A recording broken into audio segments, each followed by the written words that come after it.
আসসালামু আলাইকুম বন্ধুরা, আশা করি তোমরা সবাই এই রোজায় অনেক ভালো আছো। আলহামদুলিল্লাহ, আমিও ভালো আছি। ময়নার মা রান্না করার সময় গয়না কি এমন ভুল করে ফেললো, যা দেখে গয়নার উপর সবাই অবাক হয়ে তাকিয়ে রইলো।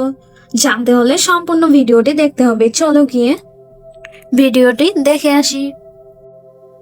বিকেল প্রায় ছুঁই ছুঁই ময়নার মা ভাত বসিয়ে দিয়ে তরকারি কাটতেছে।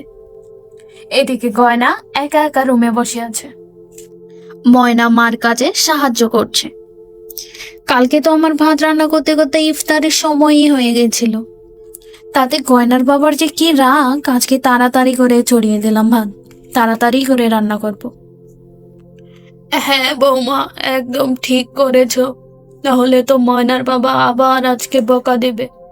পারলে আজকে একটু আগে ভাগে রান্না বান্না হোক। হ্যাঁ মা, কালকের মতো আর একটু দেরি করবো না, আজকে অনেক আগেই রান্না বান্না শুরু করে দিয়েছি। হ্যাঁ মা, আমি এক্ষুনি যাচ্ছি। রুমগুলো ঝাড়ু দিয়ে দিই, আর তুমি এদিকে রান্না বান্নাগুলো করে নাও। ইফতারির সময় হলে সবাই একসাথে বসে ইফতারি খাবো। হ্যাঁ মা গয়না, তুমি একদম ঠিক বলেছ। আর তুমি হেল্প করলে কাজগুলো খুবই তাড়াতাড়ি হবে। দুজন মিলে কাজ করলে আর কতক্ষণই বা লাগবে। গয়নাও তো আজকে রোজা আছে, ও নিশ্চয়ই ক্লান্ত হয়ে গেছে, তার জন্য রুমে বসে আছে। হ্যাঁ মা, আসলে গয়না অনেক ক্লান্ত হয়ে গেছে, তাই ও তো বসেই আছে রুমে। আর আমি গিয়ে তোমাকে হেল্প করি, দাঁড়াও, আমি এক্ষুনি যাচ্ছি, ঝাড়ু দিয়ে চলে আসব। যাক বাবা, গয়না ওইদিকে কাজগুলো করতে, আমার আর রান্না বান্না করতে কতক্ষণ। এদিকে গয়নার মা সবজি কাটা নিয়ে ব্যস্ত, আর ময়না এদিকে যাচ্ছিল রুম ঝাড়ু দেওয়ার জন্য। ঠিক এরকম সময়, আচ্ছা, আমি তো একাই রুমে বসে আছি, সবাই তো কাজ নিয়ে ব্যস্ত। এইদিকে আবার পানিও দেখতে পাচ্ছি।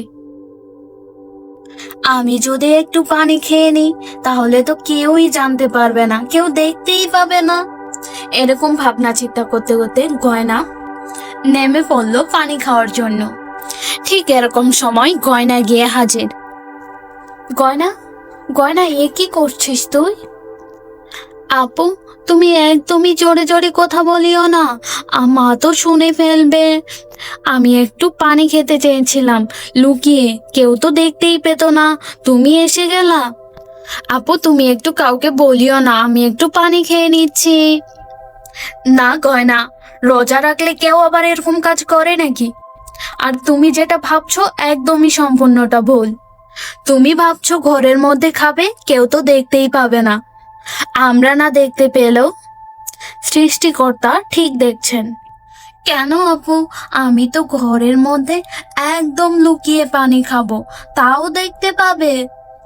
হ্যাঁ গয়না, তাও সৃষ্টিকর্তা দেখতে পাবে। আর তুমি এই ভুলটা কি করে করতে যাচ্ছিলা? আর একটু পরেই তো মাগরিবের আজান দিত, তখন আমরা সবাই বসে খাইতাম। আসলে আপু, পানিটা তো এখানেই ছিল, তাই আমার দেখে খুবই খেতে ইচ্ছে করলো, তাই আমি ভেবেছিলাম একটু লুকিয়ে খেয়েই নি, কি বা হবে। এদিকে গয়নার মার রান্না প্রায় শেষের দিকে। ময়না গয়নার আবার কি হলো? ওদের গলা শুনতে পাচ্ছি, মনে হচ্ছে ওরা চিল্লাচিল্লি করতেছি। যাই তো গিয়ে দেখে আসি। এই বলে গয়নার মা রুমে যেতে লাগলো। কি হয়েছে ময়না গয়না তোমাদের? তোমরা এইভাবে চিল্লাচিল্লি করতেছো কেন? তারপরেই ময়না সম্পূর্ণ কিছু তার মাকে বলল।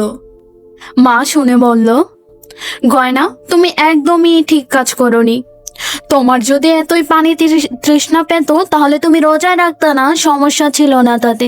কিন্তু তুমি যেটা ভাবছো যে পানি খেলে কেউ দেখতে পাবে না, সেটা একদমই ভুল।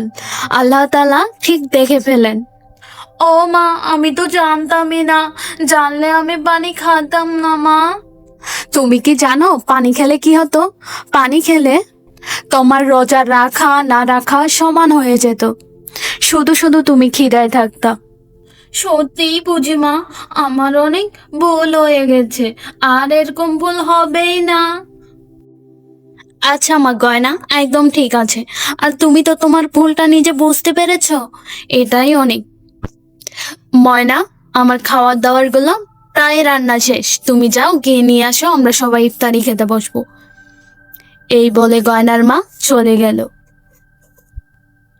আর বন্ধুরা, তোমরা তো নিশ্চয় বুঝতে পেরে গেছো, রোজা রেখে লুকিয়ে খাওয়ার চেয়ে রোজা না রাখা অনেক ভালো। তাই তোমরা কখনো এরকম ভুল করিও না।